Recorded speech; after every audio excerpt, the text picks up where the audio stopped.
ভারতীয় গণমাধ্যমের বাংলাদেশ বিরোধী অপপ্রচার, প্রতিবাদ ও বাস্তবতা নিয়ে এলকে জয়ের প্রতিবেদনে দেখুন ডেস্ক রিপোর্ট। অন্য সম্প্রদায়, অন্য গোষ্ঠীর কোন ধর্মীয় গুরুর সাথে আজ যদি এটা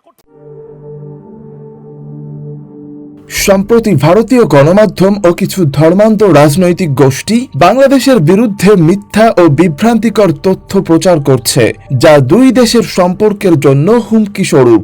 বিশেষ করে বাংলাদেশের হিন্দু সম্প্রদায়ের উপর কথিত নির্যাতন ও সহিংসতার ভুয়া খবর ছড়িয়ে সাম্প্রদায়িক সম্প্রীতি বিনষ্টের অপচেষ্টা চলছে।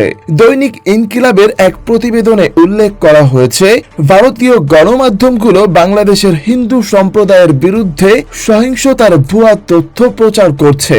এমনকি কিছু গণমাধ্যমে বাংলাদেশের রাজনৈতিক পরিবর্তনকে ভুলভাবে উপস্থাপন করে দেশের অভ্যন্তরীণ স্থিতিশীলতা নষ্টের চেষ্টা করা হচ্ছে। বাংলাদেশ হিন্দু বৌদ্ধ খ্রিস্টান কল্যাণ ফ্রন্টের চেয়ারম্যান বিজয়কান্তি সরকার এক সংবাদ সম্মেলনে বলেন, ভারত ও ভারতীয় জনগণের একাংশ আওয়ামী প্রোপাগান্ডায় বিভ্রান্ত হয়ে বাংলাদেশের জনগণকে শত্রু বানাচ্ছে। তিনি আরো বলেন, আওয়ামী লীগ ক্ষমতায় থাকাকালে সংখ্যালঘু সম্প্রদায় বিভিন্নভাবে নির্যাতিত হয়েছে। এছাড়াও রেউমার স্ক্যানারের এক প্রতিবেদনে দেখা গেছে, ভারতের 49টি গণমাধ্যম বাংলাদেশ নিয়ে 13টি মিথ্যা খবর প্রচার করেছে। এর মধ্যে রিপাবলিক বাংলা সর্বাধিক 5টি গুজব প্রচার করেছে। এই ভুয়া খবরগুলোর মধ্যে রয়েছে শেখ হাসিনার পদত্যাগের পর তার নামে ভুয়া খোলা চিঠি, হিন্দু সম্প্রদায়ের উপর মিথ্যা নির্যাতনের খবর এবং ডক্টর মোহাম্মদ ইউনূসের আইসিইউতে ভর্তি হওয়ার ভুয়া তথ্য।